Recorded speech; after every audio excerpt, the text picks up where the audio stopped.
Hi, welcome to Empathy Day. I'm Bally Wright. I'm the author of many books, including two of my latest, The Royal Rebel and Mahinda's War. And I'm delighted to be able to have a chat with you today, along with Val Bloom. Hello, I'm Valerie Bloom, and I write many books, novels and stories and picture books and so on, like these ones here.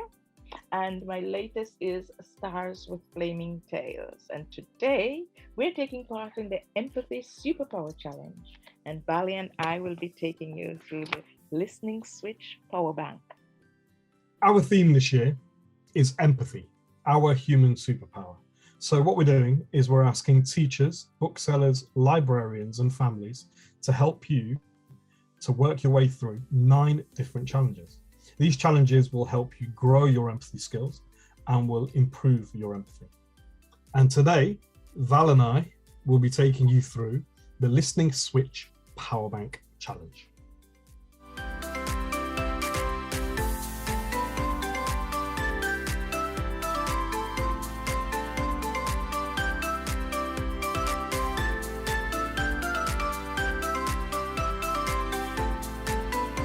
The first listening switch is to fully focus on the speaker.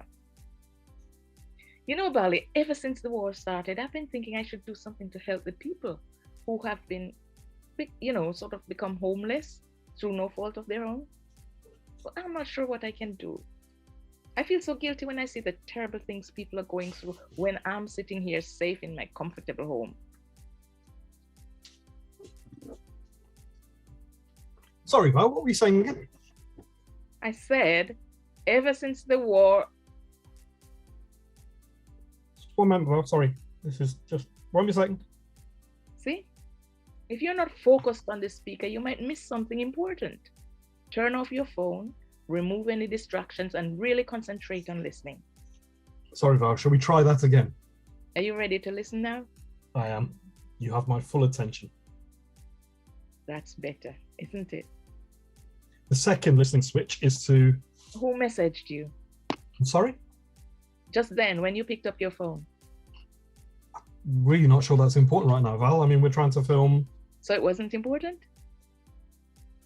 No, it wasn't important. But as I was saying, the second listening switch is not interrupting the speaker.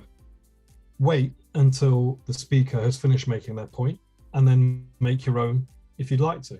And besides, interrupting people is a little bit annoying, isn't it, Val? The next switch is checking how well you understand the speaker.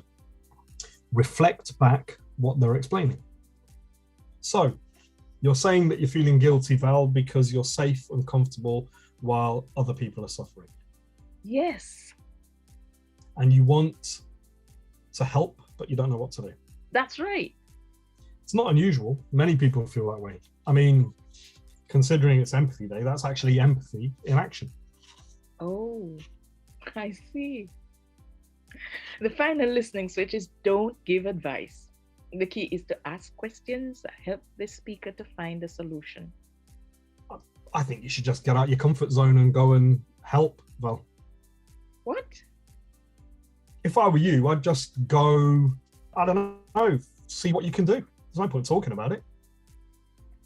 That wasn't very helpful, was it? We should not be too quick to give advice. It could be the wrong advice and could make someone feel worse. Much better to ask questions which will help the speaker to find a solution, like this. Have you had a look online to see what sort of help they're after? No, I hadn't thought of that. I'll do that right away. Oh, look, there's a whole list of things we can do to help. I could do that, and that, and that. Thanks, Bali, that's really helpful. So to recap, focus on the speaker. You don't need to stare unblinkingly at them and scare them to death, but let them know you're giving them your full attention. Don't fidget or become distracted. 2, don't interrupt. It can be very tempting to butt in, especially if you're afraid you might forget what you want to say. But it's important to be patient and wait your turn. Remember, the other person wants to be heard just as much as you do. Put yourself in their place. Do you like being interrupted when you're speaking? No, none of us do. 3, check how well you understand the speakers. That way, we can be sure we know what they mean and we'll avoid misunderstandings. 4, finally, don't give advice, but ask instead questions which will help the speakers to find a solution themselves. Isn't it a satisfying feeling when you know you've solved a problem yourself rather than someone else doing it for you? Your speaker will feel the same way if you allow them to sort out their dilemma. Try practicing all these listening switches every day and see what a brilliant listener you'll become. And people will want to talk to you because they know you'll really listen to what they have to say. You can download the bank of switches on the Empathy Lab website. That contains more details about how to listen. You can also listen to loads of your favorite authors and find lots of fun ideas for practicing good listening. So, Val and I have shown you the wrong way to go about things. We've also shown you the correct way. Now it's time for you to go off and practice your listening switch power bank skills for yourselves, with your friends, with your family, with your teachers, and see how much you can improve your listening skills. Empathy is a superpower, and listening helps us to maintain and grow that superpower. Give it a go. And remember, empathy is not just about one day. Much as we love Empathy Day, empathy is a skill for every day, and it's a life skill. So practice your listening, practice your empathy, grow your listening skills, grow your empathy, not just on Empathy Day, but every single day. Bye. Bye. Hello, my name's James Catchbell. I'm an agent for children's books, and I've written a book as well, so I guess now I'm an author, right? It's this book. It's called What Happened to You, and if I tilt it at just the right angle, you might even be able to see it. Yeah, there we are. What Happened to You, and it's about Joe, this kid here, who's got one leg, which is me, basically. I'm Joe, because I've got one leg, which means I might have a few things to say about the subject of empathy. Well, let's see if that's true. Anyway, here's Carl. Hello there, my name is Carl Nova. I'm a hip-hop artist, performance, poet, and I'm an author as well. I've written 2 books. This is my first book. It's called Rhythm and Poetry, as you can see here. Very nice. And this is my second book. It's called The Curious Case of Carl Nova. It's more autobiographical. And what these books are books of poetry, but with the stories behind each verse to kind of guide you along and make you understand what I'm going on and on about. So nice to meet you. So happy Empathy Day. I'm very happy to be here with my man. Let me start using hip hop speak. My man, my homie, James. So we're taking part in the Empathy Superpower Challenge. And the challenge activity we're doing today is the Listening Switch Power Bank, which is all about improving your listening skills. So listen.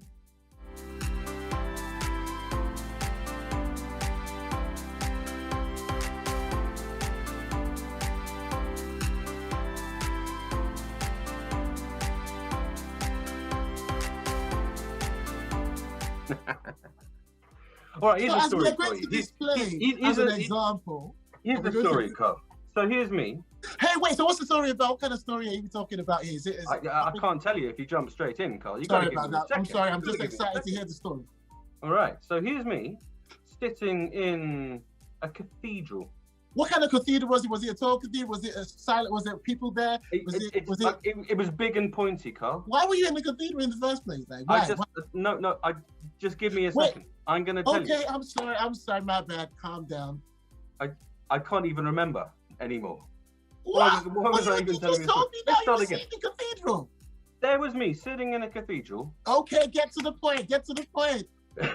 You're very good at this interrupting thing, Carl. I have to say that's excellent. I know this is not good. I'm too good at interrupting. Don't interrupt. All right, let's give it another go, and I'll see if I can get to somewhere near the point of the story. There's me in the cathedral, just sitting there minding my own business, appreciating the silence and the space. And a guy comes up to me and he says, "Do you know, I always think it's best to ask." And I'm thinking, oh, that's nice. Best to ask what? What's he on about? And of course, what he was on about is that he'd noticed me sitting there, having one leg, and he must have thought to himself, this guy's sitting there in a cathedral, maybe he's having some sort of spiritual crisis, and he's got one leg. He probably needs my help. I should go over and listen to him. So he came over and he said, I always think it's best to ask. And by which he meant, ask why you've got one leg. As you can see, I kept silent and I let him tell the story. How did you feel in that situation? Surprised, because I wasn't thinking about any of that. I was probably thinking about football or what I might have for supper. And why was the guy coming to talk to me anyway? The whole thing was just kind of confusing and perplexing. I would have told him to push off. No, no.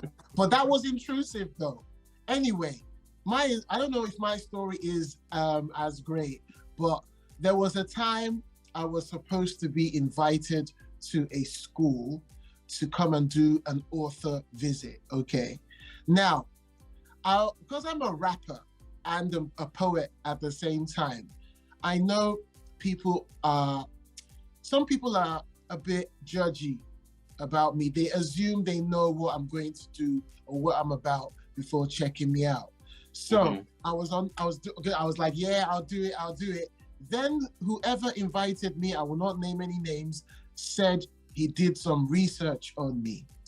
And he came back in an email and said, you said this in a song of yours. And it was like bad lyrics, swearing, very bad words. And it wasn't that. I had not said any bad words in that song, because I actually make it a principle to try to like eliminate that in what I write and what I record. So he was like, I'm not inviting you to my school. You are unruly, you're this. And he just shut me down. And I felt so bad because it wasn't even true about me. And this is one of the hazards of the job I do. I think I can just stop you there, Carl. I mean, this is not a very complicated situation, to be honest. It's got a very simple solution. All you need to do is get all of those bad words that he said, you said, put them all in an email back to him and tell him to live with that for a bit. Don't give advice. So how did you handle it? So I ended up not going to the school. I tried to correct him and say, this is exactly what I said in the song you are quoting, in the verse you are quoting, but I never got an apology. It was never corrected. So as far as this person is concerned, I'm some gangster guy. That must leave you with a bit of a funny feeling about it all. Yeah, because I know the stereotypes that are out there about rappers because of what is out in popular music. But everybody isn't the same. And if he took time to really listen to me and really understand me, he would understand I'm not what is in his head already. I mean, what is listening switch for? Isn't it check your understanding by repeating back to the person what they said to show that you understand what they said, instead of just what you've had in your head already, good or bad, as we have discussed before, because it might even be a good thing you have in your head already about a person, but you've not even taken time to really even listen to the person to understand this specific person in front of you. All right, we've said a lot, we've talked a lot. Now it's your turn to improve your listening skills. You can download your bank of listening switches at empathylab.uk. I repeat, empathylab.uk. Do it now. And you can share what you've been doing online as part of the big share, tagging at empathylabuk and hashtag empathy day. That's at empathylabuk and hashtag empathy day. How do you think that went, Carl? Do you think we covered everything? Do you know what? It's so weird. I feel like I've known you my whole life. Like we should be best buds. That was great. Maybe we are. Maybe. But anyway, we're signing out. Bye. Signing off.